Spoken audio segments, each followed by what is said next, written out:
Hare Krishna. Hare Krishna, dear devotees, please accept the humble obeisances. All glories to Jagat Guru Srila Prabhupada, all glories to Gurudev, all glories to assembled Vaishnavi devotees. We thank you all for being here once again.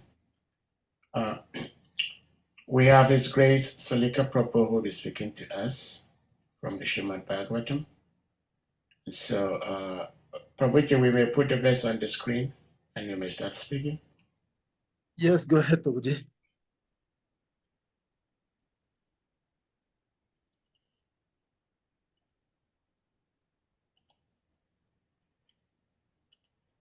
Om Namo Bhagavati Vasudevaya. Om Namo Bhagavati Vasudevaya. Om Namo Bhagavati Vasudevaya. Om Namo Bhagavati Vasudevaya. Narayana Namaskritam Naraichaivam Narotama. Devi Saraswati Vyasam Tato Jaya Mudirae. Nasta Aprayeshu Abhadreshu Nityam Bhagavatam Sevaya. Bhagavati Uttamasloke Bhakti Bhavati Naistiki. So, reading from Srimad Bhagavatam. We're reading from the second canto of the Srimad Bhagavatam, 7th chapter, text number 48.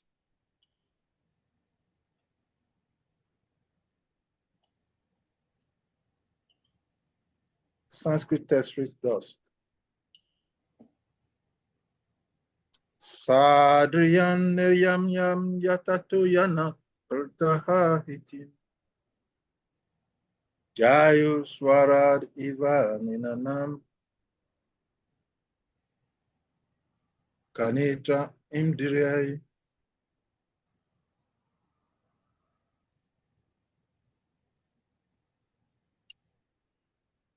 Sadriyan niyam yam yatato yama karta etim. Jayu swarad iva nipanam kanitram indriyai. Sadriyan niyam yam yatayo yama karata hitim. Jayo swarat iva nipanam kanitram indra. Word for word translation. Sadriya. Artificial mental speculation or meditation. Niyamya, controlling. Yataya, the mystics.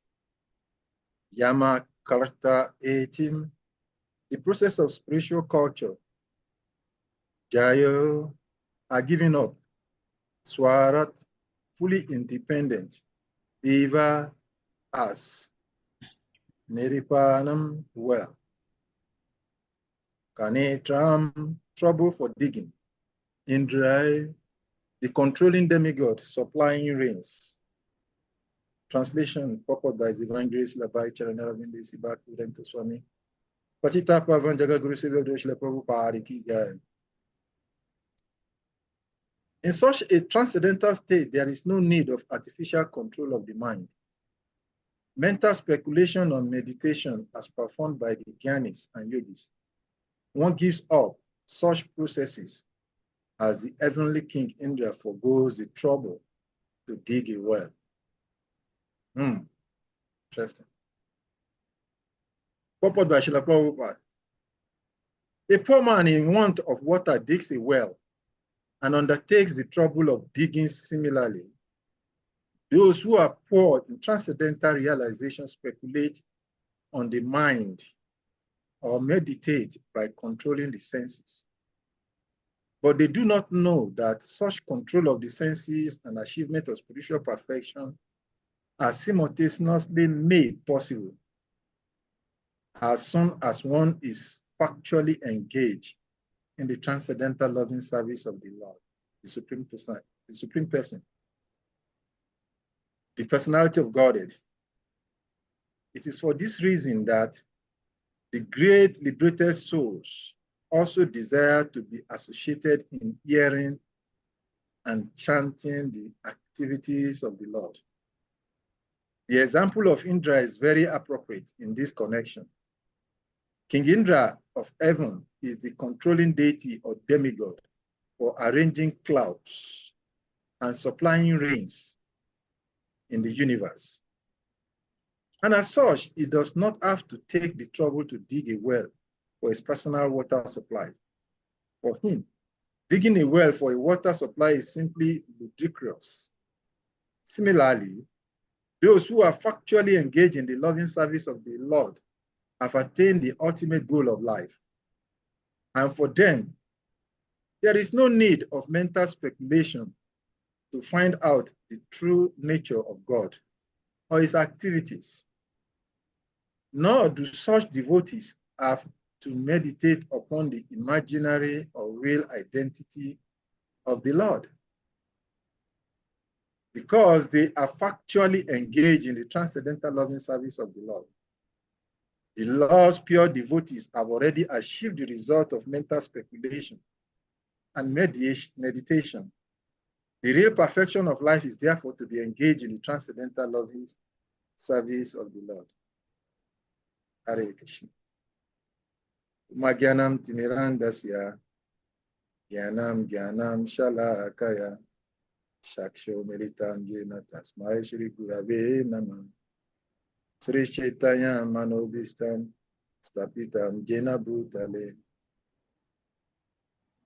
Vandyam Sri Guru Sri Yuta Padam Kamalam Sri Guru Vaishnava Sri Rupam Sagrajatam Saganam Raghunatam Tam Sajivam Sadvita Savadutam Parijanam Saitam Krishna Chaitanya Devam Shri Radha Krishna Padam Sagana Lalita Sri Vishakavitam Shan.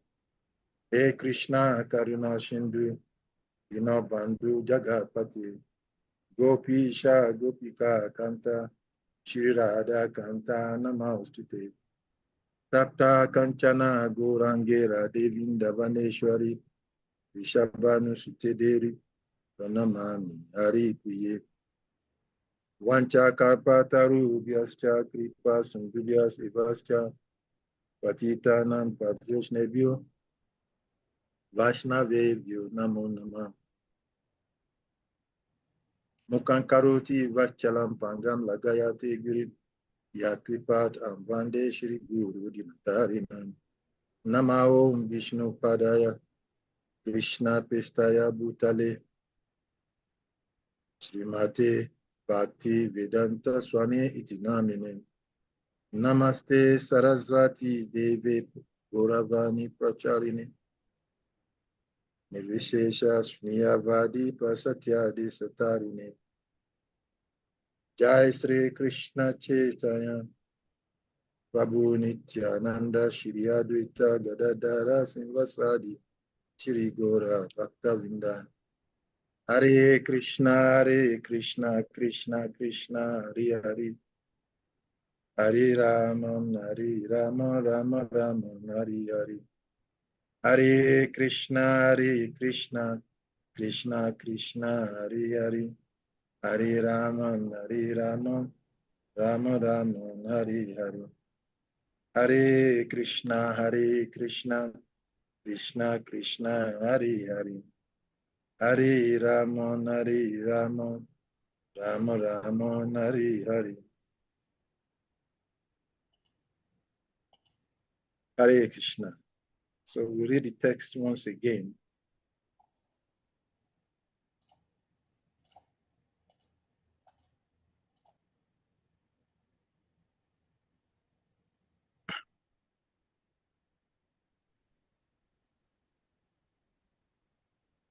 In such a transcendental state, there is no need of artificial control of the mind, mental speculation, or meditation, as performed by the Gyanis and Yogis.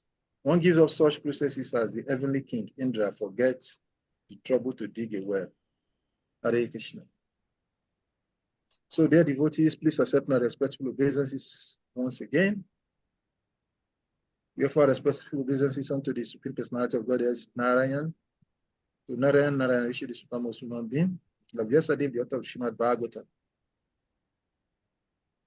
and to all of the Vaishnava Acharyas in the line of Gaudiya Brahma Sampradaya. I offer my respectful obeisances to all of the predecessor devotees, both who are here and who are watching this live broadcast of this lecture.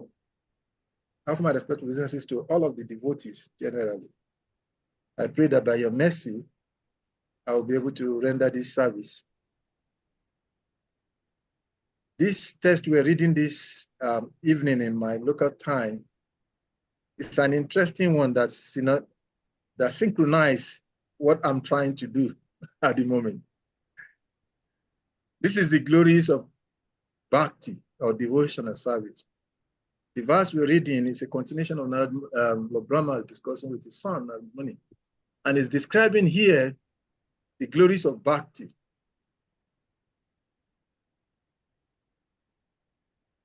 Remember some time back, there was a call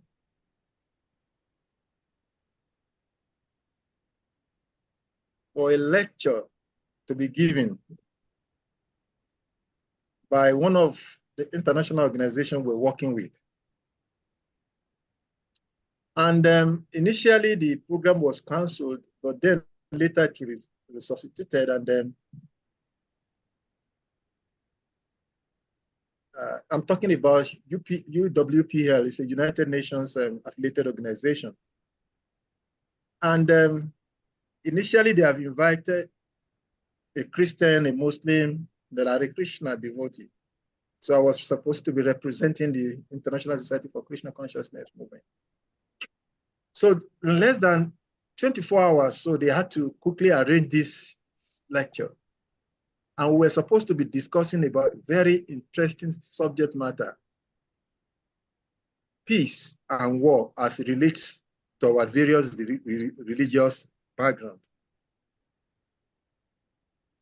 So when we got onto that platform, my fellow participant or panelists, two of them actually could not come. And the excuse is that because the notice was too short. And the one person that came representing a Muslim tradition, so he gave several excuses why he is not going to be able to speak for the numbers of time that was allotted for each participant, because he was not prepared. So by virtue of that situation, I was awarded an extra time of speaking. Each speaker was supposed to speak representing his tradition for 10 minutes. So I ended up speaking for 40 minutes because the other people are not there and there was nothing to be presented. And someone asked, the host that was anchoring the program asked me a question. He said, "Sir, we called you at the same time we called the other people. Is it that you've given a lecture in this topic before, or why is it that you're able to?" And I was explaining exactly what Lord Brahma is saying here. That for a devotee is like an ocean. Just like a good example is given in the text, using the example of Lord Indra. Lord Indra does not need to start digging a well because there's an abundance of water available. In the same way, for a devotee of the Lord, to talk about the Lord does not require a preparation. So 5 minutes to this time, Sunday Prabhu notified me that our speaker was not going to come, and I was asking myself what to do. Let's get this done. This is the beauty of devotional service, because devotional service is unlimited And when one situates himself on this platform of bhakti, everything is naturally manifested. It is said in the scriptures that all the good qualities of the demigod manifest in one who has taken to the process of devotion and service. In the purport to the text we're reading today, Srila Prabhupada is explaining to us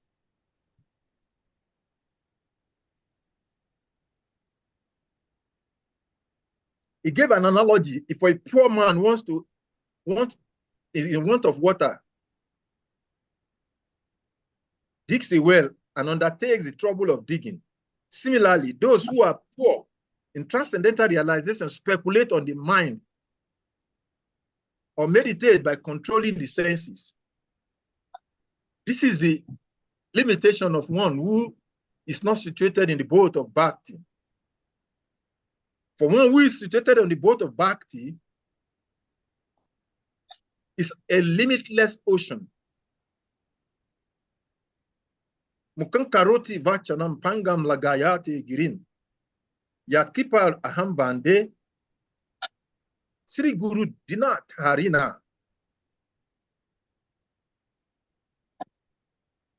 By the mercy of one who has taken shelter of the spiritual master in the path of devotional service, even though he is a dumb man, he becomes the greatest orator. And even a layman cannot, who has no legs, who has no ability for walking physically, he climbs easily a mountain. Because by the virtue of taking to this part of pure devotional service, all that can be desired in terms of opulence manifest, because for one who has taken to the part of devotional service, the Lord himself manifests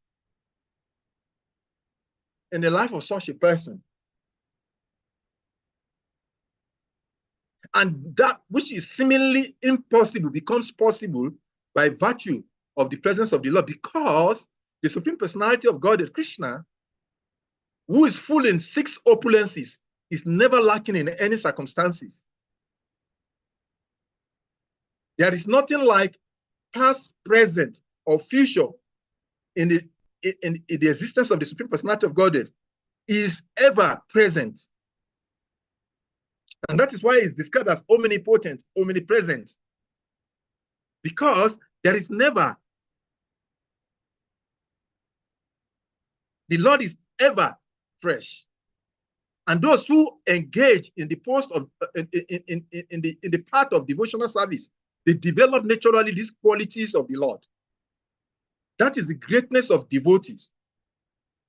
Those who are yogi and meditators, Prabhupada is mentioning here, they go through a whole lot of trouble. For them, there is a whole lot of struggle to achieve so many greatness in the material world. Even for a materialist, one who is in the material world, Srila Rupa Goswami, he mentioned in the Nectar of Devotion, in the very first chapter of the Nectar of Devotion, he said, for one who takes to the process of devotional service, naturally, it develops 6 natural qualities. And number one of them is that it develops a pure devotional service, brings an immediate relief from all kinds of material anxiety. One of the greatest challenges of the living entities in the material world is that it's always in anxiety. And because it's in anxiety, ability to deliver in any circumstances becomes a difficult situation. Because the conditioned soul in the material world is constantly striving, struggling to make existence. So therefore, it's always in anxiety. But a one who takes to this process of devotional service, even in just sincerely taking to the process of devotional service, just in the immediate sense, Srila Rupa Goswami explained that such a person, he gets immediate relief from all kinds of material distress. And if it mentions the second quality that manifests from such a person who takes to the process of devotional service is that devotional service in itself is the beginning of all kinds of auspiciousness. All auspiciousness, whatever can be described as auspicious, manifest in the mind, in the life of one who is a devotee of the Lord. Even from the beginning stage of devotional service. Srila Rupa Goswami says that pure devotional service, it manifests, and one may argue, but that is, Srila Rupa Goswami is talking of pure devotional service. But a pure devotee and one who is a Sadhaka Bhakta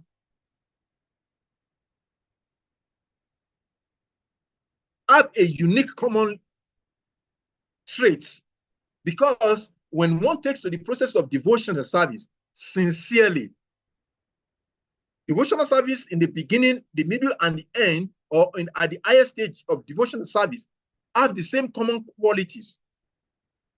One who has taken to this path can experience this, it can realize this.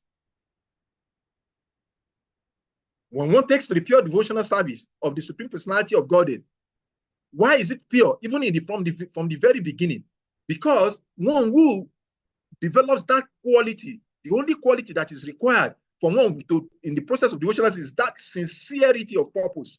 When one sincerely takes the devotional service, that pure devotional service manifests.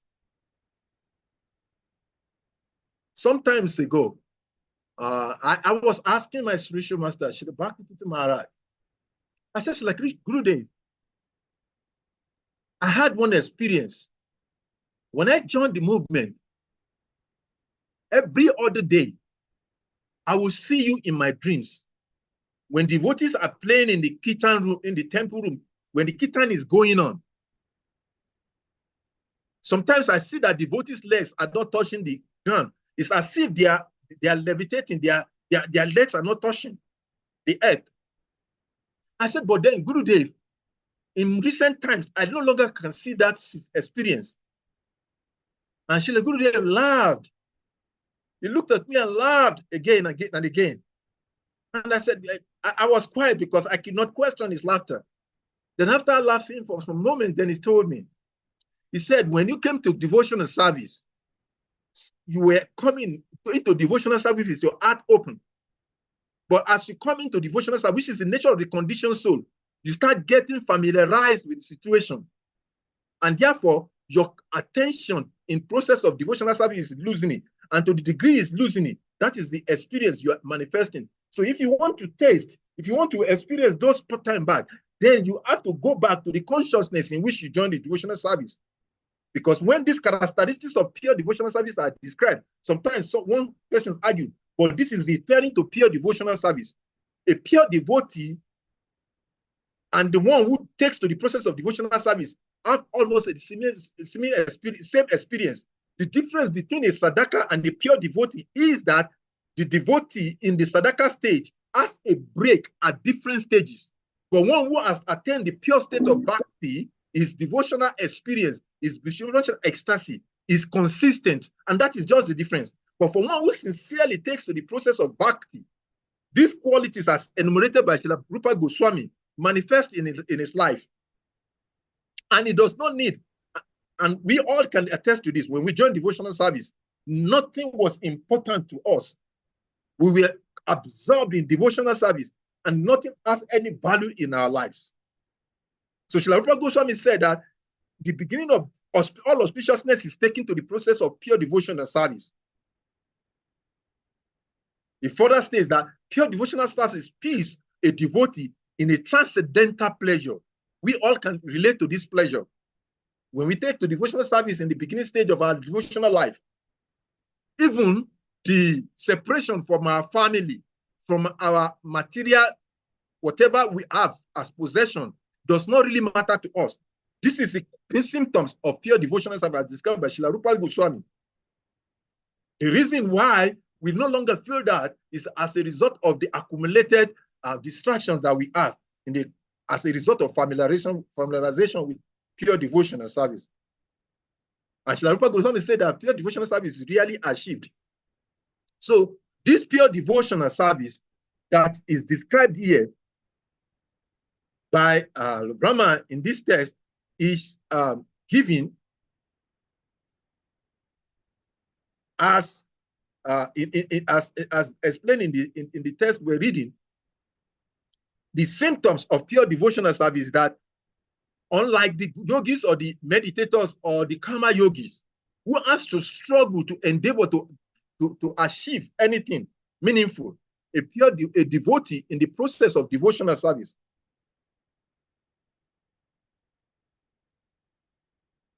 is automatically achieved. But how is this achievable? How do one achieve this?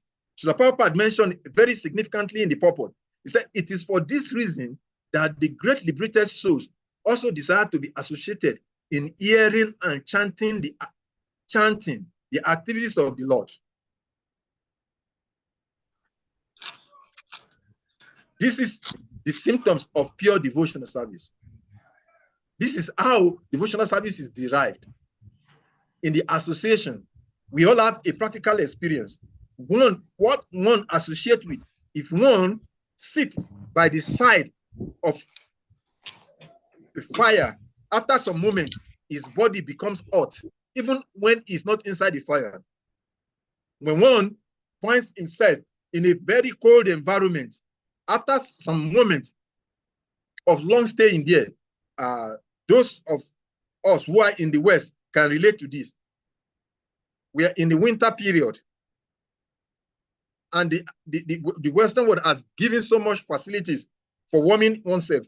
But if someone wants to experience what cold, our association is very cold. If someone goes out of the room in the snow and stay there after some time, if he's not taken back there, after some period of time, it becomes just like the snow. That is the power of association. Association is such a powerful thing that even in a practical life, we can experience this. So for one who to achieve this wonderful transcendental position of unlimited access to unlimited bliss in life, once you simply take to this process of devotional service, and it's not difficult. Srila Prabhupada made it very simple by the mercy of Lord Chaitanya Mahaprabhu. And that is why Lord Krishna told Arjuna in the Bhagavad Gita, Machita. Yes, and a little bit of in the Bhagavad Gita chapter 10, verse number 9. Lord Krishna told Arjuna that those who are associating in pure devotional service, they derive a great transcendental pleasure because of the association with the devotees of the Supreme Personality of Godhead.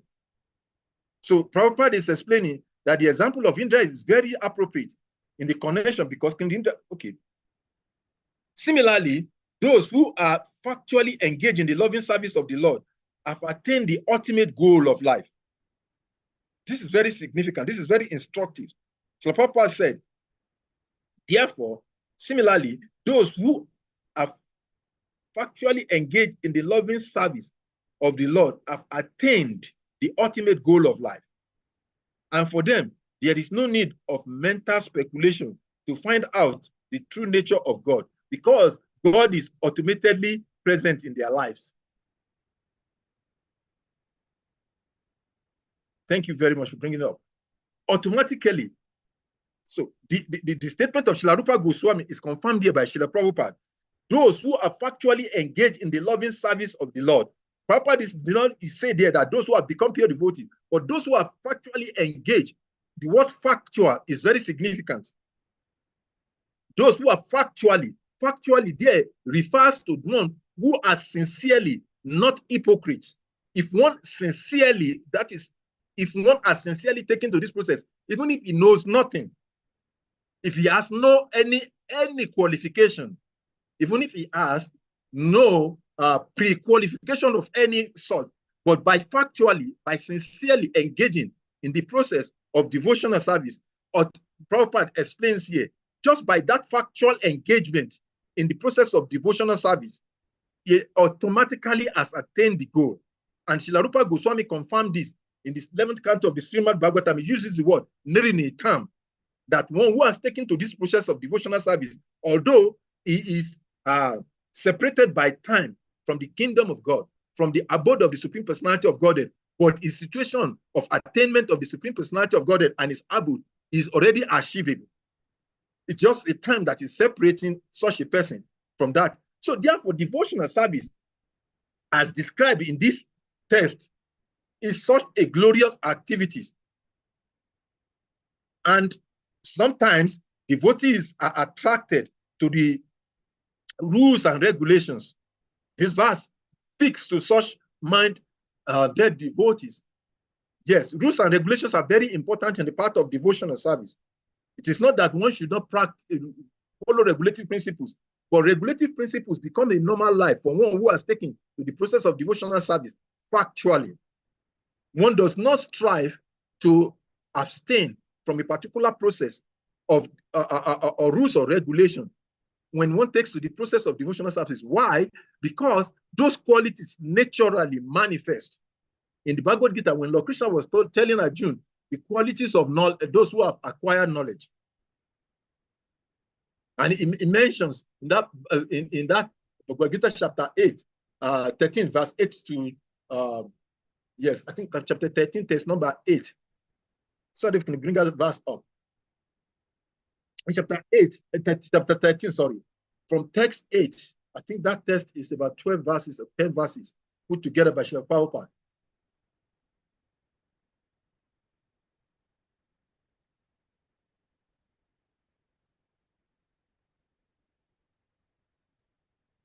Yeah, 8 to 12. With humility, let's go to the purport of that text.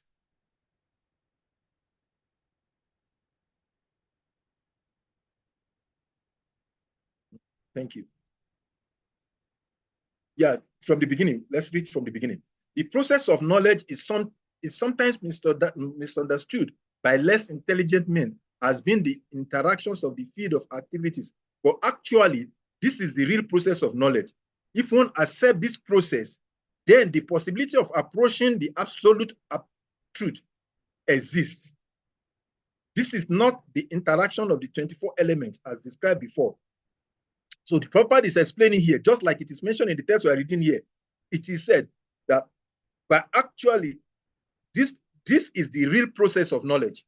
If one accepts this process of Krishna consciousness, then the possibility of approaching the absolute automatically exists, as it is mentioned here. So one does not have to extra endeavor. One does not need an extra endeavor to look for God, to search for God. Everyone is searching for him. But one who is in the process of one who is taken to this process of devotional service does not have any need to strive separately for looking for God, because God himself looks for such a person. We see the lives of the Gopas and the Gopis in Vrindavan. Their life is automatically authenticated by the Supreme Personality of God, as Krishna cannot stay away from them because of the love they have for the Lord in pure devotion or service. So Krishna consciousness is glorified in the text we're reading today, and Srila Prabhupada is nicely explaining that for those of us who are fortunate to have taken to this process, there is no need to struggle for anything.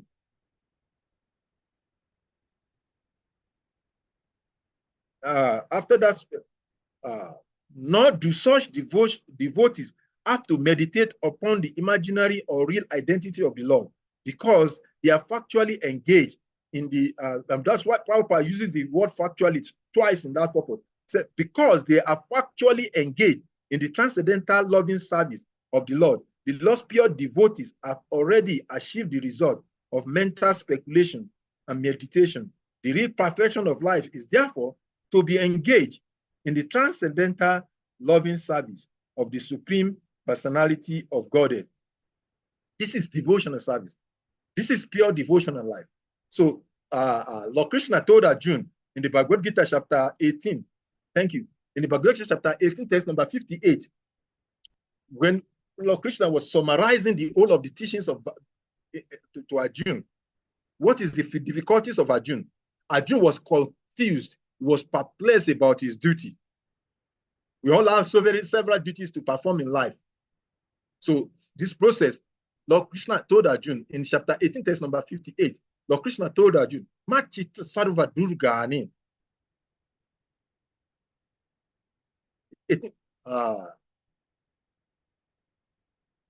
Are you going to sorry for?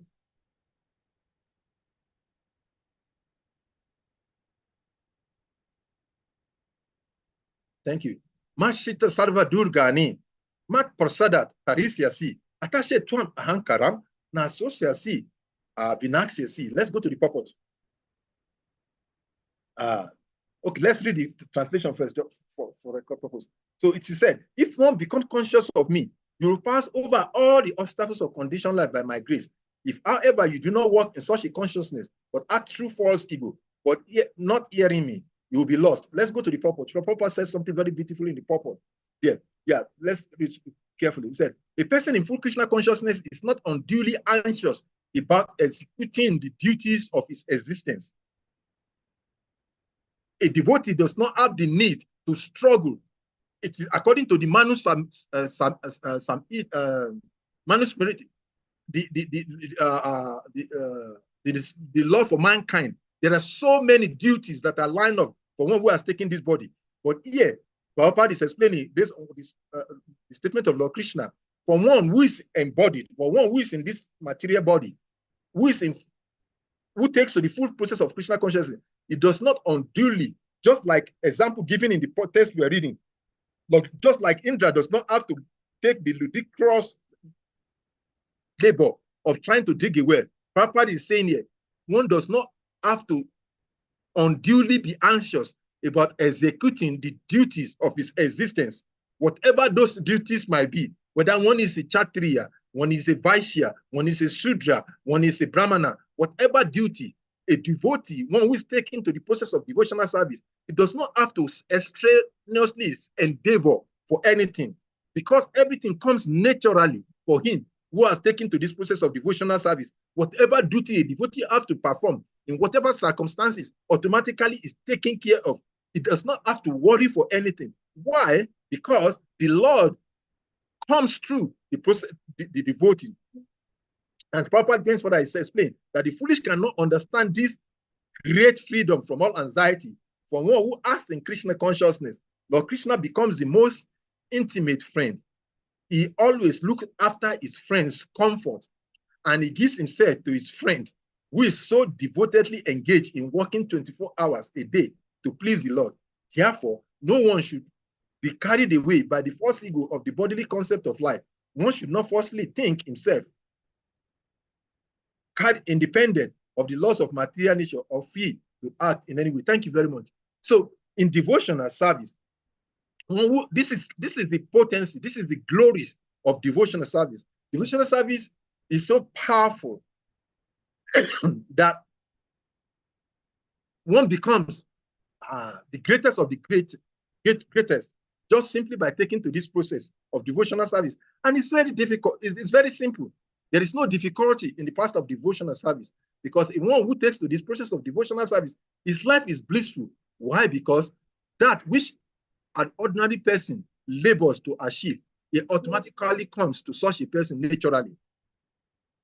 Whatever that situation might be, whatever that circumstances might be, just simply by sincerely and using the word of Srila Prabhupada, by factually, and that word factually very significant, by factually taking to the process of devotional service, everything becomes achievable naturally for one who is on the path of devotional service. Just like a student in the university, by following the rules and regulations as given by the school authority, has no anxiety of being punished, or just like a citizen of a nation or a driver driving on the road knows the rule of engagement. He does not have to be worried when someone drives on the road and his papers are expired, or he does not have a fire extinguisher, or some regulation is omitted. Such a person automatically becomes full of anxiety. it makes mistake, even when mistakes are not supposed to be made, because it's always anxious or very worried. It's going to be caught the next moment. And for one who has taken this human body of human existence, one needs not to be worried of anything. If one has taken to the process of devotional service, all other things, all other purposes are served for one who has taken to the process of devotional service. Just like analogy given by Srila Prabhupada, all the purpose of waters are fulfilled by the ocean. All the what purpose that the river, the stream, the well, and all other body of water can achieve is automatically achieved by the ocean. Similarly, one who has taken to the process of devotional service, all purposes of life are achieved naturally. And nothing is difficult for such a person to achieve. And that is why the devotees are considered to be invisible. Invisible in the sense that no material situation affects them. Everybody is lamenting in the material world. There is no one. The symptom of everyone, from the highest person, from the position of Lord Brahma to the lowest, all are in anxiety. There is always some form of anxiety or the other. But one who has taken to this process of devotional service, his life is blissful. Why? Because Krishna, as mentioned in that purport we read, becomes his friend. And who's that good friend? Who is that sincere friend who will allow his friend to be put to shame? A devotee will never be put to shame. And that is what Krishna promises in the Bhagavad Gita, chapter 9:22. That for them who are my devotees, engaging in my pure devotional service, for them I will carry what they lack, I'll provide for what they have. So in so many pages of the scriptures, Lord Krishna has promised. And Krishna is not an ordinary human being that will fail in his promises, because he is the beginning, the middle, the end of everything. Everything is resting upon him. Ishwara Paraman Krishna Sakchidananda Nadi Adi Govindam Sarva Karanam. He is having everything. So why should a devotee be worried? So the symptoms of one who is not a devotee is that he's always in anxiety. So when you see somebody is filled with some kind of an anxiety, then you should know this person is not in devotional service. That someone may argue, but then devotees sometimes also are in anxiety. Yes, a devotee is in anxiety, but a devotee's anxiety is blissful. Because while in that anxiety, he's enjoying a bliss. It's not lamenting, it's not suffering. That lamentation or anchoring of a devotee is blissful, because his desire is to please the Lord. And because he's desiring to please the Lord, everything is automatically provided by the Supreme Personality of Godhead for such a devotee. So this is the glories of pure devotional service. Life after life, those who have come to taste the nectar of this devotional service, they have no other duty but to life after life engage in this devotional service. And so that is why Lord Brahma, when he realizes the position of the Gopas and Gopis, he prayed, he said, my Lord, dear Lord, I don't even want to become a human being. From the position of a demigod, highest level of a demigod, he said, I don't even want to become a human being, which is considered to be lower. I just want to be a grass, in as much as what? I'm in association of you and your devotees. Let them trample on my head. Let me be the grass that they trampled upon. By such a way, I will be associating with them. So associating with the Lord and his devotees is the greatest gift. And the Srimad Bhagavatam daily recitations gives us this opportunity. Who among the 8 billion or more citizens that are in this world can daily associate with God and his demigods?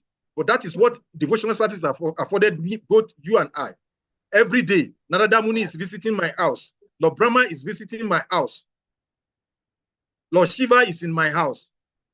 Those who controls the controllers are always present in my house. Why? Because I have engaging in this process of devotional service by the mercy of the Supreme Personality. A foolish man cannot understand this.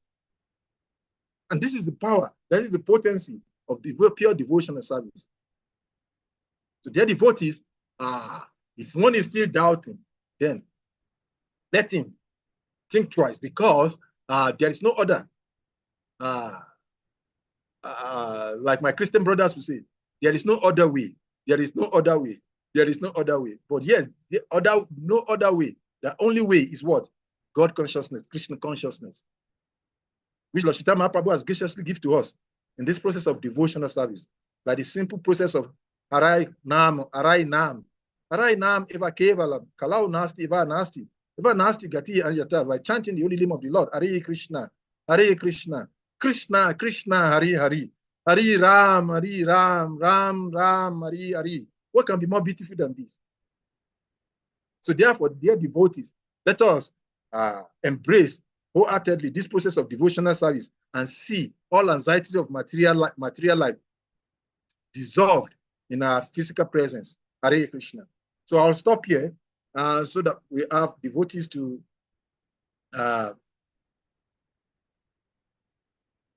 express their comments, questions, or contributions to this topic. Hare Krishna, thank you so much, His Grace SALIKA Prabhu, for such a wonderful delivery of the Srimad Bhagavatam discourse. This is part of the characteristics of pure devotional service. I am nobody to ascertain whether somebody is pure or not, but just reading and trying to understand the descriptions of characteristics of devotional service by Srila Rupa Goswami. One of such characteristics is spontaneity, being spontaneous. And you actually gave a very vivid example of that in your delivery. And it's so beautiful how you did not premeditate on this text to speak on, and yet you were able to speak on this text as beautifully as you did. So that is awesome, beautiful. Any devotee with questions, comments, realizations, please, you may indicate by using the hand emoji or your physical hand, and you'll be asked to unmute to speak or to share your heart. Hare Krishna.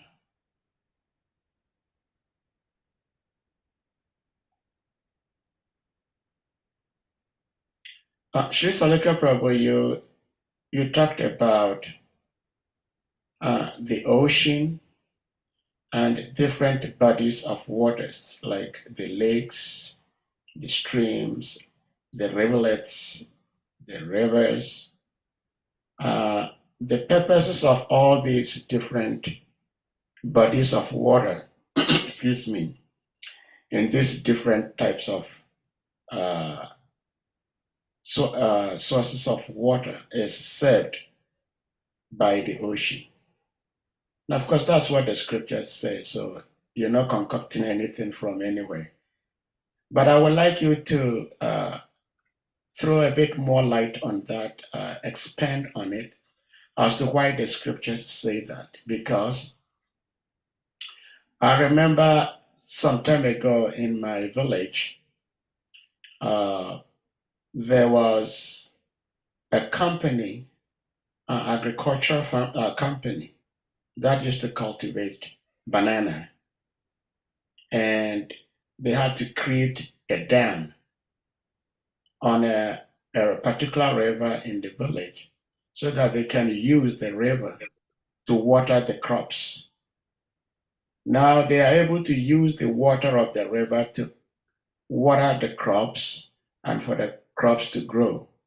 But I do not think one can use the water of the ocean to water crops for the crops to grow. They will actually die.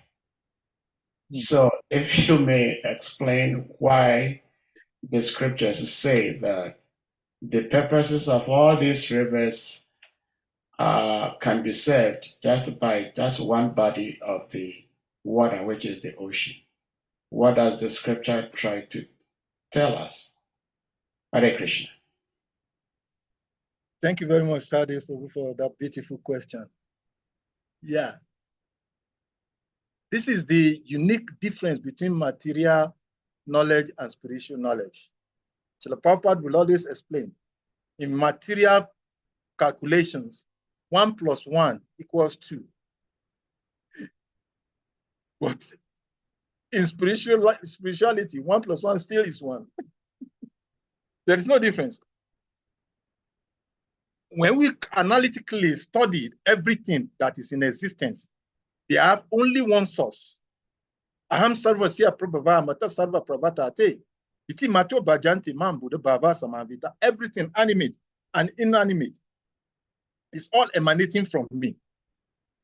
So for different purposes, there is transformation of different energies of Krishna to fulfill a particular purpose. So therefore, all forms of water are emanating from the same ocean, Gabadakasai ocean. But then, for the purpose of various transformation, when we look at the creation according as given to us by the Vedic scriptures, by Lord Brahma, when we look at the process of creation, it is a gradual transformation of the same energy at different levels to produce a different result. So when the scriptures is saying that all purposes are fulfilled by of water is fulfilled by the ocean, it's an allegorical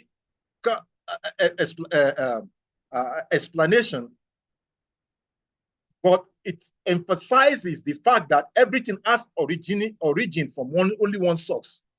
So when we talk in terms of water in that context, it's not talking about the purpose of which different various waters are serving, like the salt ocean water has a particular taste, but transformed for that purpose. Because if originally, even the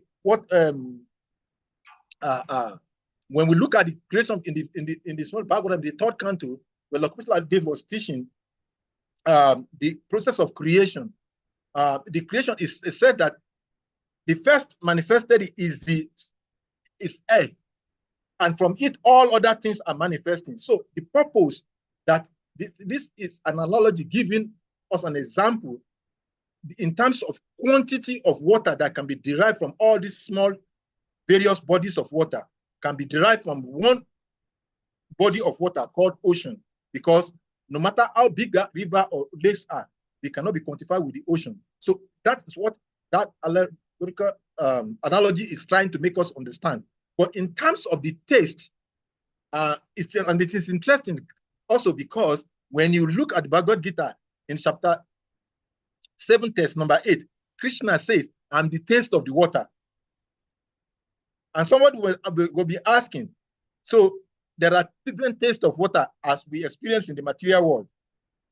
An example of the ocean water. The ocean water is salty. The well water is humid. The borehole water is different in terms of taste. So which of the water is Krishna's taste? So that is a rhetoric question. But then what it means is that although a particular element of nature can be transformed into so many multiple levels for different purpose to fulfill the purpose of Krishna's original plan, but everything is coming from the same one source. That is what that analogy is trying to make us understand, from my understanding. I hope it helps. Yes. Thank you for the answer. Very satisfactory answer to me. Anyone else with something to share? Something to say? Shriman Varaha Prabhu, please. Thank you. You may unmute. Hare Krishna, my obeisances. All glories to Srila Prabhupada. Glories to all the assembly devotees. Well, I mean, it's the verse that Sadi Prabhu is questioning. First is that the verse didn't say ocean. The verse didn't say ocean. The verse say great body of river, or great lake. If you can check it, the verse didn't say ocean. Okay. A great reservoir of water. That's what the verse says. Is that clear? Yeah. Yeah, go ahead. First is to ascertain that the analogy made is not with ocean. The analogy is with great reservoir of water. Well, and a great reservoir of water, like a lake, like a great lake. All right? Mm-hmm. I want us to establish that first before further comment.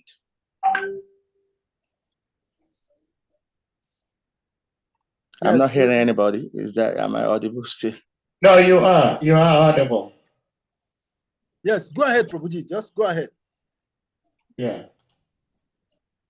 Yeah, I thought maybe Sade wants Go to ahead and check make your that point. verse, that it is not ocean that is mentioned in the verse. No, first, if you understand that it is not ocean, then the question itself does not have any basis. That's one. And, and then the Yes. second point is that, yeah, if you understand, you know that the verse doesn't say ocean, so that question doesn't come into place. Now, the second point is, now, if we have to explain how does a great reservoir of water fulfills the need that a well can fulfill at once. So, yeah, you can only take water out of the well, you know, for different need at different time. But if you go to the great reservoir of water, like a lake, you'll find that at some point, some part of it, some people are bathing. At some part of it, some people are taking water to drink with. So a great river that is flowing, or a great lake, automatically people use the same water, I mean the different part of the water from that lake for different purposes at the same time. So that is the example given, and in the analogy that is being made, that one may resort to in order to have some whatever credits, is all at once fulfilled by chanting the holy name. The holy name is like the great reservoir of water, and it fulfills every desire at once. Whereas wells are like, you know, different rituals or different processes in order to have some credits or some merits. But the holy name does that. I think there is a verse inside that in the purport. There's a verse in the purport that explains that. This verse says something like, the devotee of the Lord, you know, even though it may be whatever, you know, if he's chanting the holy name, he is considered to have already done all the sacrifices, visits all the holy pilgrimage, etc., etc. Yeah, so that is the example, that is the analogy and the example given. So both are in place. The example, the analogy, both are in place. Hare Krishna. Hare Krishna. Thank you very much, Thomas Vara Prabhu. Yeah. The verse that we're reading today does not even talk about body of water. It only speaks to water. The analogy referencing is not quoted from this text we are reading today, because the text of today did not even use the word body of water. It only uses water and well. That's what Prabhupada said in this particular text. But the analogy of all purposes of water can be served by the ocean is given in other places. And I'm only referencing that in explaining the subject matter that relates to it based on this text. So in this text that we're reading today, there is neither body of water nor ocean mentioned. It is only mentioning water, and it's mentioning well. But thank you very much for the correction, because okay. No, I thought I'm sorry, I thought it was asking question about that verse in the Bhagavad Gita. I don't know, it's today's verse. The verse in Bhagavad Gita 246 says the same thing, but it does not say ocean. It says big reservoir of water. So I thought he was quoting that in his question. I'm sorry if I got it wrong. No. Okay. Yeah, no, sorry. It's all right, Prabhu. Yeah. It's all right, Prabhu. You're not wrong. You have actually No. done what I wanted to conclude with is that you've already given a very beautiful perspectives to this, using the, because them, like they say, languages are incapable of describing the languages of the Sanskrit because they have limitations. So sometimes when we use the English word, sometimes in trying to describe certain things, sometimes also same word just use of one word in a particular sentence will change the whole meaning of the sentence. So your usage of body of water referring to that particular Bhagavad Gita verse is very significant here, because it clearly explained to a layman that when we're talking about body of water, like you rightly said, there would not have been the need for this question if the body of water was used as a language. Thank you for your contribution. Yeah, Hare Krishna. So anyone else with something to share, please? See, in the Bible, there is a very beautiful description about the relationship between all bodies of waters and the ocean by one teacher called Ecclesiastes. And Ecclesiastes says that anytime somebody tells you, look, this is something new, we've never seen this in the world before, you should understand that person is a fool. I'm not saying that. Ecclesiastes says it that way, that there is nothing new under the sun.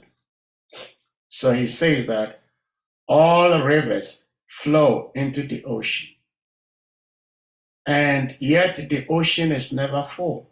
Why? Because all the waters that flew into the ocean go back to the original source of the flow of the river. So all waters on this earth flow into the ocean, and then the waters from the different rivers, lakes, rivulets, whatever, go back into the source of these waters. How? By the power of conversation and convection. So there is cloud evaporation going up in the cloud. It condenses, it becomes a cloud of water, it rains, and then the rainwater goes back. So even though the water was not salty, it entered into the ocean and it became salty. So yes, all waters are the ocean, but due to, like SALIKA Prabhu was saying, due to time, place, circumstances, certain things can be used for certain purposes and may not be suitable for certain purposes.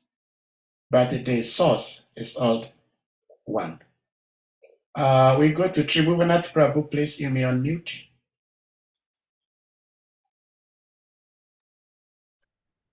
Hare Krishna Prabhu. Hare Krishna, I don't know if audible Hare enough. Krishna. Yes, you are audible, you are clear. Hare Krishna. It's clear? Yes, we can hear you. Is my voice heard?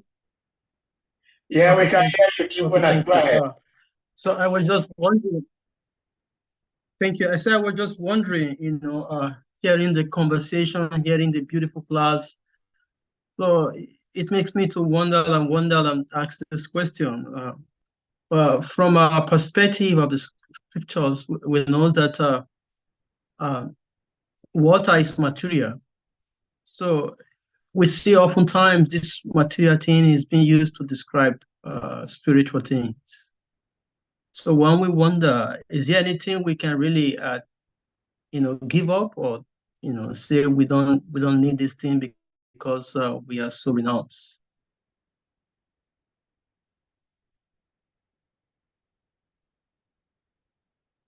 Sahadev, you laughing? No, yeah, I'm laughing because it's a very interesting question. Salika, you were muted. Okay, you're on mute. Okay, good. Yeah. The last part of his question, I didn't get that properly. No, he was asking. We see in the scriptures, especially in this particular scenario, we're using water, which is material, to try to explain spiritual things. So it's spread all over the scriptures, using material things to try to explain spiritual things. So can we really say that someone is so advanced to a point that he doesn't need any material thing? He doesn't need to use any material thing. Thank you very much. If I understood his question, I think that's what. Prabhuji, before you explain, Salika, Prabhu, thank you. Before you explain, I just want to cite another example. Maybe somewhere in Gita chapter 2, there is a word sita pagyan, and different analogy was given of somebody who is a sita pagyan, and one of the examples that was given is the example of a river, that example of an ocean still, where different river, flows in, but this ocean never never overflows. See, it accommodates all these different areas of water flowing in.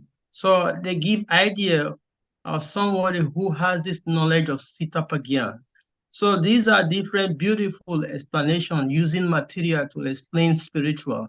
So if we want to now fall to the question which I have asked, which Saade have beautifully reversed to you.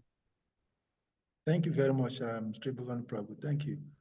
Yeah, the interesting thing is this, that we should all understand that in our present state of existence, we are all situated in different level of consciousness. The living entity by nature is spirit. And that's what Krishna says in the Bhagavad Gita. After explaining Bhumi Aponalo Vayu, then he said, Apariyam mitas tu anyam bina brakti ashtada, Jiva Buddha Mahabhava, Yayidam Dayate Jagat. That we should understand the living entity is spiritual by nature. And the moment the living entity comes into the material engagement called body, his level of understanding of things becomes covered to that degree of his covering. So therefore, you see, understanding of material and spiritual also is reflected on the level of consciousness of the beholder or the person that is talking. So when these pure devotees uses analogy, what they intend to achieve is that they try to bring the materially conscious person gradually to the platform of retrospection or mental state of existence, then gradually bring him to the platform of spirituality. Because material consciousness cannot grasp spirituality. Material consciousness, I repeat, cannot grasp fully what spirituality is all about. So therefore, just like an amnesia patient is gradually brought back to his original remembrance of his previous experience by giving something that is close to what he has experienced before. So in the same way, the acharyas, the Lord, uses materially visible, accessible objects to give an analogy. But like I said, while I was answering Saade's proposed question, in the real essence, material, what that which we call material, is also a substance manifesting from the spiritual. So when we go deeper, and that is why the Mahabhagavad cannot see anything material, because everything at that level is connected to Krishna. So it becomes spiritual. There is no longer dualities of matter, spirit. It is purely spiritual. So therefore, our accessibility, our understanding of analogies also depends on where we are situated in these different levels of enlightenment or awareness of consciousness. So when we say the same analogy to Salika Das, it will be understood differently. Sir Dave, understand it differently because that is on the different level of consciousness. And everyone, depending on our level of consciousness. And somebody may say then, but we are all in devotional service environment here. So why is it that we are not equally understanding it? Even though we are in the same spiritual environment, we are all not equally spiritually elevated. We are all on different level of spiritual understanding. So therefore, our understanding of the same analogy will be different depending on our level of development of consciousness. But in summary, in general, the analogy is trying to bring us to understanding that there is a source, and whatever is ordered are coming from that source. That is the concept the acharyas are trying to bring us to understand. The whole of the analogies revolving around the body of water, the ocean as the source, is trying to bring us to the original source, which is the Supreme Personality of Godhead as the origin of everything. And when we come to understand originality of the spirituality of Krishna as the source of everything and our connection to him, everything becomes clearly explained. And we find at that point are able to understand what the acharyas actually have. And that is why it is said that only those who have unflinching faith in Krishna and is the pure devotee understands the import and the purport of the revealed scriptures. I hope it helps. Prabhu, thank you. I think the area you actually put more emphasis is very important. Preaching has categories depending on our level of involvement. I think is a very important one. Thank you. Hare Krishna, thank you for the beautiful question. I'm not Shastric, but I think somewhere in the Bhagavad Gita, Krishna himself advises Arjuna to try to understand both the nominal and the phenomenal world. And that if one does not understand both, it's very difficult to understand the absolute. This nominal world, I think, Salika, do you remember? I think it's chapter 7 of Bhagavad Gita, Yeah. something. 7.2. Okay, 7.2, good. So let me put it up here, 7.2, Okay. 7.2, 7.2. It's good we have wonderful devotees on the forum. So Yeah.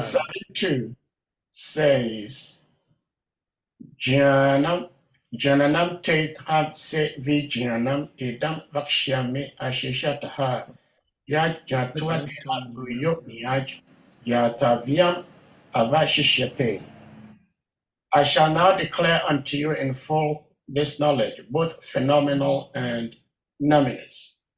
This being known, nothing further shall remain for you to know. And it's very interesting Srila Prabhupada used this numinous, because this numinous. Prabhupada purport. That first sentence of Prabhupada purport also is very interesting. Oh, okay. So complete knowledge includes knowledge of the phenomenal world, the spirit behind it, and the source of both of them. This is transcendental knowledge. It's powerful. Yes. Yeah, very interesting. Yeah, very But powerful. I was trying to say it's interesting Srila Prabhupada used this numinous because this is a psychology word which was propounded by this French politician, Kant. Kant. So it's called like a Kantian philosophy. That in order for us to understand the absolute, we have to start from where we are at, because we don't have anything else other than what we have. Exactly. It's like we have our material body and we serve Krishna with this material body. So what else can we do? We're drinking water. If we don't drink water, we're going to die. So like what the name Tribunas Prabhu's question is very, very pertinent and relevant. No, sometimes we think, oh, this is material, we cannot use it. But I believe Srila Prabhupada was saying that for us as devotees, we can use anything and everything to serve Guru and Krishna. I think that is also part of Rupa Goswami's teachings, that whatever is favorable to serving Krishna, we have to use them. Oh, Harichakra Prabhu has a hand up. Sorry. Yeah, Harichakra Prabhu's hand is up. Before Harichakra Prabhu said, interesting, the story I was trying to narrate at the beginning of the question, when we're talking about war, naturally, when one look at war, war is like, from the material perspective, is a very negative thing. But Krishna instituted war to bring about peace. So when we talked about peace or bliss, material level, it means absence of war. And that is why even the academicians now say that peace is not the absence of war. Because what naturally, materially looks like negative or unpalatable could be positive, could be palatable when you look at it from the other angle of it.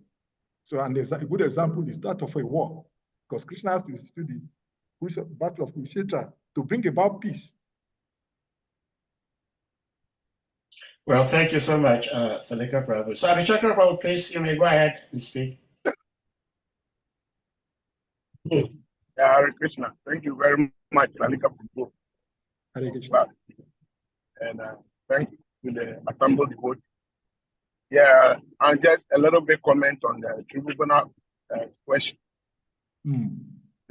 I quite remember a couple of times I during the days when I used to do the radio program, such questions used to come up.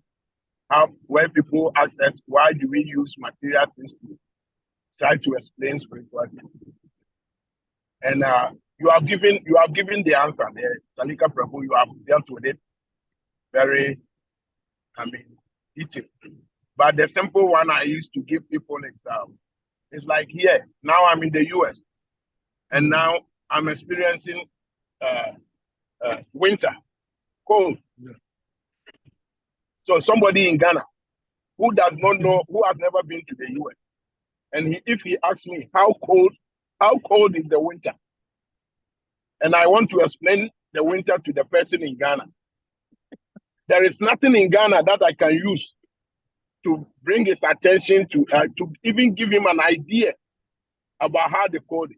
So the only example I can give is like, do you know the deep freezer? That if you put a bucket of water in deep freezer, sometimes it takes 3 days for it to become solid ice. But in the deep cold, in the deep winter, if I put the same bucket of water outside the house, not in the deep freezer, outside of the house, in less than 4 hours, that bucket of water will turn into solid ice. So this should give you, so by using that analogy of deep freezer, it should give him a little glimpse. It's not the full idea, but just a little glimpse of the cold we are talking about in America in the winter, right? So similarly, like Sadeh was saying, that all that we have is all these things that is around us. The water we see, the air we are breathing, all these things around us, which we refer to as material. So if somebody wants to describe something in the spiritual world to us, we have no idea how it looks like in the spiritual world. So the person will have to come down and use something that we are very familiar with to try to explain it in a way that will give us some tinge, some little speck of idea.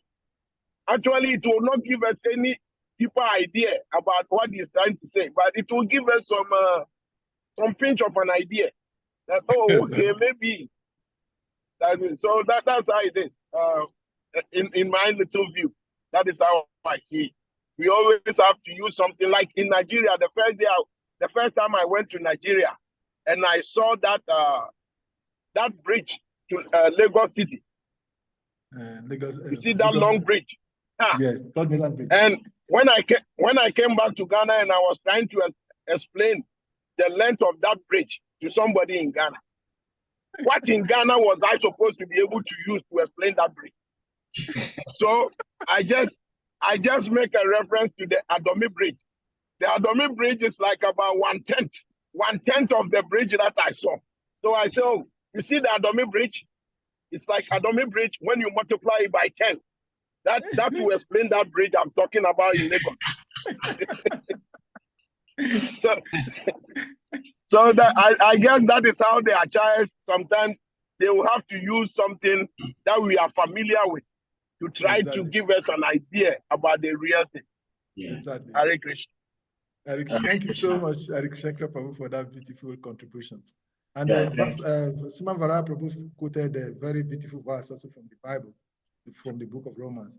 He said, "For the invisible." Yeah, I'll put it up here. So it's here, Romans chapter 1, verse 20.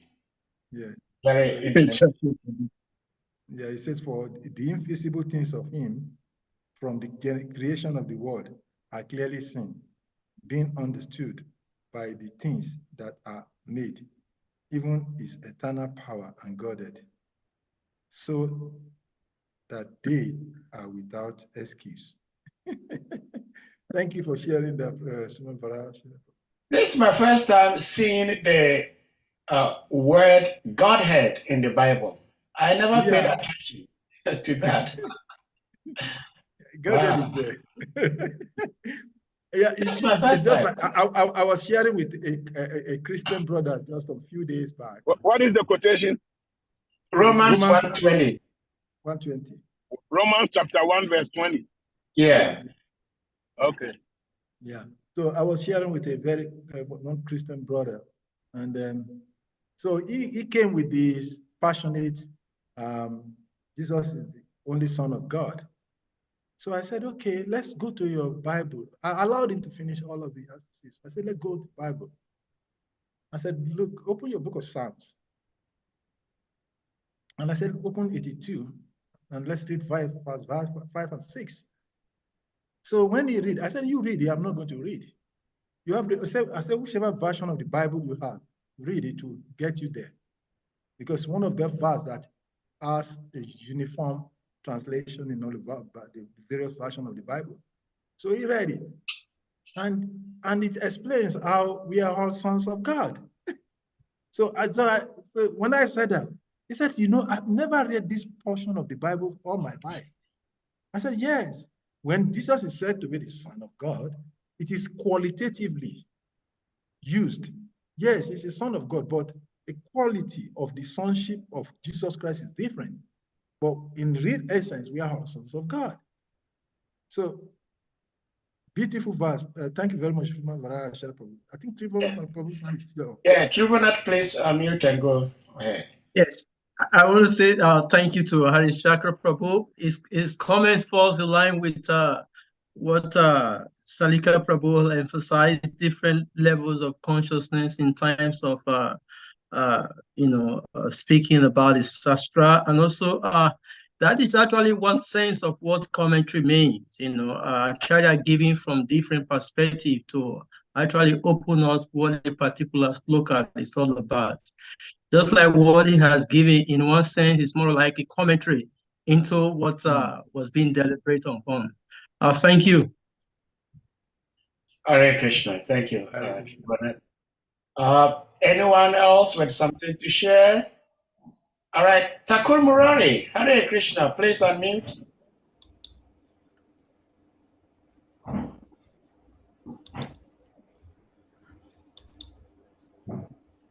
Yes, Amen. Hare Krishna. Hare Krishna. Please accept my humble obeisances on Guru Srila Prabhupada and welcome back. And as usual, appreciation for the presenter and the presentation. And also,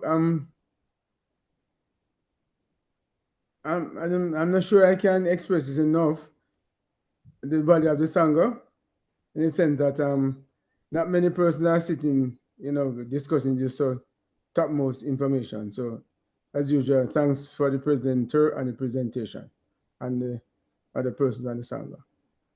And also, before I go, I think it is said that we don't really have anything to renounce now because we don't really own anything. So what is there for us to renounce, you know? Yes, in a sense, yes. In a sense, we don't own anything except our service, and that we can renounce, you know? So, I know. Thanks for them. Hare Krishna. Thank you so much. Thank you so much. Krishna holds everything, and whatever we think we have is actually Krishna's. So, and Prabhupada gave a very nice analogy in regards to that. He said, when the father goes to work and come back and buys a gift for the child, and the child breaks it into two and gives the father before he starts eating. Although the father is the one that gives to the child, but because that child developed that emotion to give back to the father feels so much pleasure. And that is how our service is. Even though it is nothing compared to what the father has, but for the fact that the son expresses that quality of the father of giving, the father becomes so blissful about that. Hare Krishna. Thank you so much. Hare Krishna. Hare Krishna, Govinda Prabhu. Yes, please go ahead. Hare Krishna, Salika Prabhu, Dandavad Pranam, so glories to Gurudev, all glories to Prabhupada, and all glories to you. Thank you very, very much for your wonderful presentation of Srimad Bhagavatam this morning. Actually, you said something earlier in the beginning stages of your lectures about your experience in dreams, and when you revealed that to Gurudev and asked a question, Gurudev laughed and gave you an answer, and you went on to explain that in the beginning stages of our devotional service, actually we all had different kinds of experiences when we began our devotional service. And this time, those experiences are no more there. You know, it comes once in a blue moon, but before it was very, very regular. And so you explained that because our mind is kind of shift towards so many things, and so the ecstasy of devotion is not manifesting that much. It is actually true, and you actually drew my mind back to those days, which I really appreciated that presentation very, very, very, very much. Before, you were all in a temple and doing Sankirtan and, you know, regular services every day, and our mind were pinpointed, you know, to devotional service, and that was it. But right now that we are no more in that situation, what advice would you give? Because, you know, time has changed, the ashrams have changed, and we are so interested loving Krishna. So what advice will you give so that we can have the same experience? And also, it is also said that when we begin our devotional service like that, you know, so many things are revealed to us as a form of encouragement, by, you know, by Krishna, for us to understand and be convinced that what we are hearing is actually true, and devotional service is not dry. Devotional service is actually full of bliss, and so we should continue. Just like, you know, he also revealed himself to Narada Muni and told him, you will never see me again. You see me this lifetime and you will never see me again. So I would like you to throw more light in this, light of encouragement, practical way of, again, establishing our consciousness in a way that, because it's really, really blissful when you actually have those spiritual experiences. It's very, very, very, very sweet. So how do we get those kind of experiences when we are not in this, you know, same situation like before? Thank you so much for bringing this question up. And you're such a powerful listener. Means you're actually attentively listening to the class. And I specifically mentioned that because I was trying to explain why sometimes when we talked about the glories of Bhakti, sometimes people want to explain that those qualities as expressed by Srila Rupa Goswami is not for those who are sadakas. But that is not the truth. The truth is this, that the difference between that experience we have at that time and the time what we experience is that the inconsistency that we have in the beginning stage and the consistency that is there in the prima stage of bhakti. Now, back to the question that you're talking about and the experience. Yes, when I asked like Gurudev, I asked also this question, and he was asking, what will he have to do? And he gave a very beautiful explanation. And he explains the 9 stages of devotional service. Devotional service starts by Shraddha.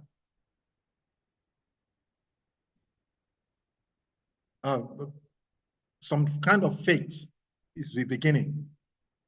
That maybe or maybe not. That faith is not strong, but we have some faith. The Sadhu Sangha. When we come to Sadhu Sangha, everything that we can think about is in Sadhu Sangha. And that's why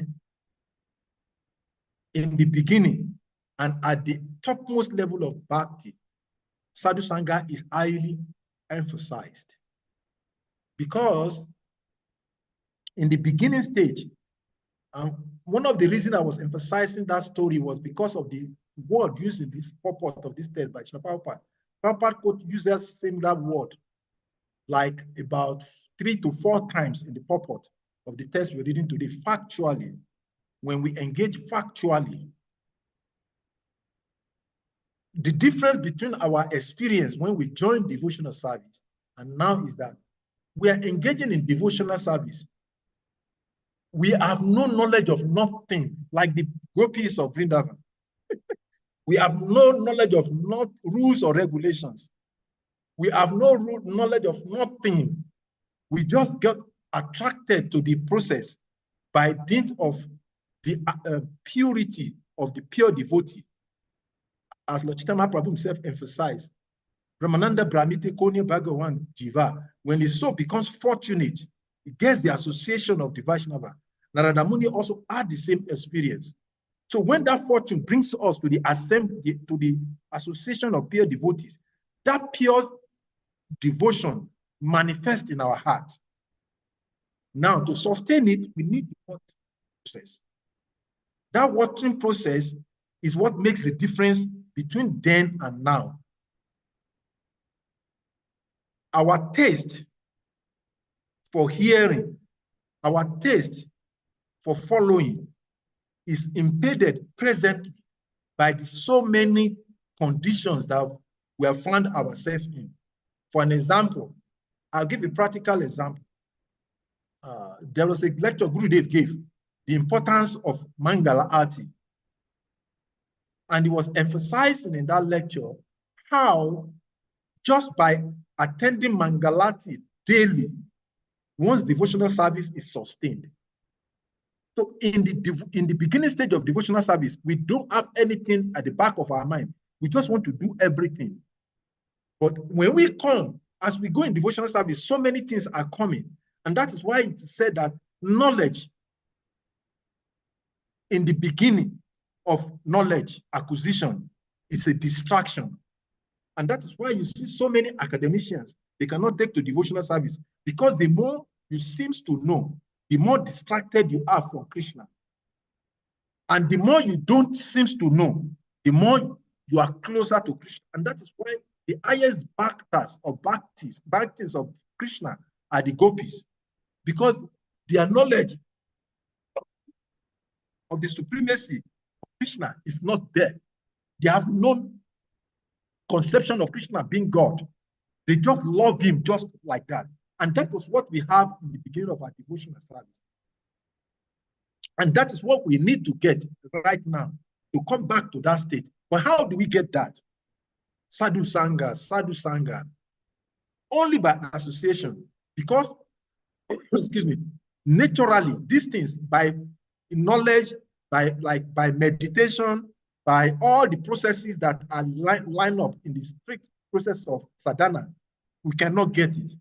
But when by association, sincerely we associate, the potency of association nullifies those impediments, those conditioning that we have, and that taste for the holy name, for the association of devotees developed.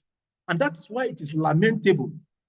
Last time we were discussing how many devotees are available in the yatra, but we're not attracted to this. To those devotees, there are so many excuses, and they are seemingly materially valid excuses for not attending Bhagavatam. But that is the degree of how one is going far away from Bhakti, because material nature has given us so many reasons not to do what we are supposed to do. In the beginning of devotional service, we have completely abandoned everything. We just want devotional service. So we are able to experience that ocean of bliss, and nothing matters to us. And now we think, okay, I have to maintain my wife, I have to maintain my child. They are realistic.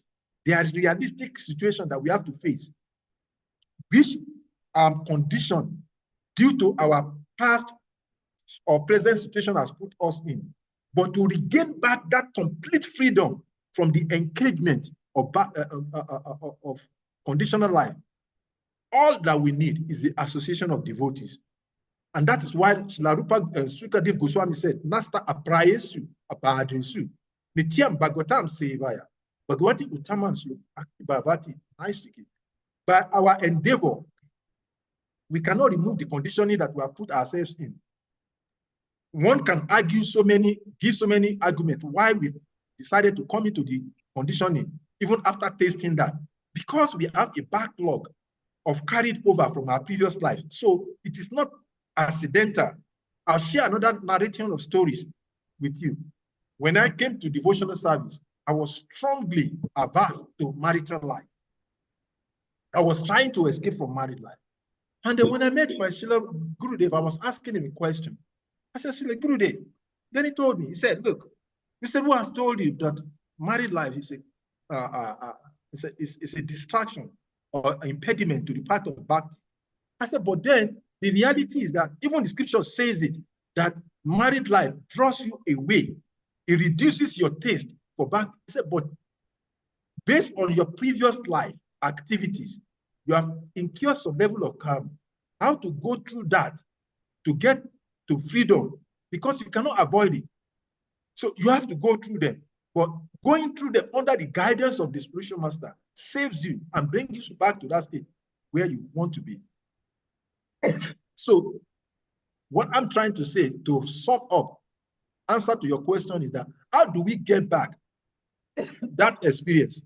It is simply by consistently, consciously engaging in devotional service. And what is that devotional service? Hearing, chanting, hearing, chanting. By those two activities, Krishna himself, he said, I become the swift deliverer of such souls who have developed affinity for hearing about my transcendental pastimes.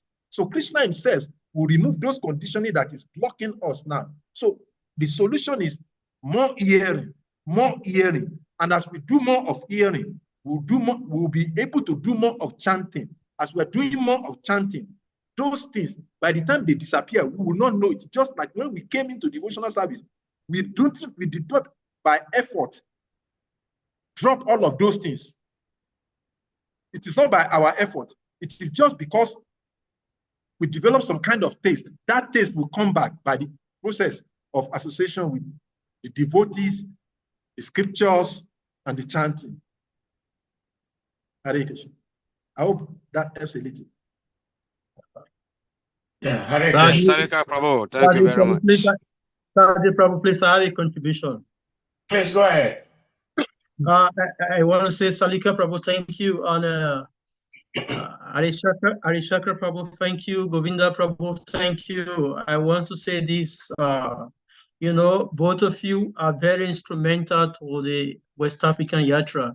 Many years ago, when both of you were very frequent in different festivals in West Africa, it was really, really very lively. So I want to use this medium also to request both of you again to not give it up.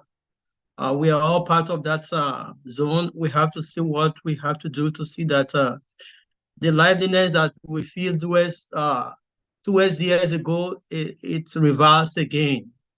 We really have to see how to put things together in that zone, because that is where we belong and that is where we get our fulfillment. This is the sacrifice that our Guru Dev have actually, put in place for us to carry on. So I'm requesting both of you, I remember so many years ago, you give a vehicle, both of you, when you were really frequent in this zone, it was really, really, really lively. I remember recently when I was there, I was in one temple, what's that temple again? Maybe, is it Kumasi, or I don't know, I don't know the temple again. So one devotee was, you went to Kumasi. maybe, yes, one devotee was telling me that temple was being sponsored in terms of procuring the ground, procuring the land, and establishing the temple there by Chakra Prabhu. So in fact, I was really overwhelmed and indebted to Prabhuji. So I'm deeply requesting that we should not just be isolated. We all have something to play. We have role, and this role we have to see that we play it, and we play it. It's important for us, for our spiritual development, for our spiritual bliss, and so on and so forth. So thank both of you. Hare Krishna. Thank you for such candid expression and acknowledgement. So does anyone have something to share before we call it a day? And again, we thank you all for your participation as usual. Thank you. Hare Krishna. So I think at this point, we're going to humbly request all the devotees to kindly unmute. And we all chant. Before we go, Sade Prabhu, let me thank Sri Bhuvan Prabhu for that last comment and request. Yeah, it is actually noteworthy what he just said. And I think I was discussing with one of our God brothers who also is in the US recently, and he's saying that I'm longing to be back home. I'm remembering those good old days. And I think it's a clarion call for all of our God brothers who are all pioneers of this yatra to all start thinking about how we can come to put these things in place. So I support your request, and it's wonderful. Thank you. Hare Krishna. So, devotees, you may unmute and we chant Hare Krishna, please. Hare Krishna, Hare Krishna, Hare Krishna, Hare Krishna, Krishna Hare Rama, Hare Rama, Rama Rama, Hare Hare. Pancha Kalpa Vanchakapatarubhyascha Kripa Sindhubhyascha Bhavanabhyo Vaishnavebhyo Namo Namaha.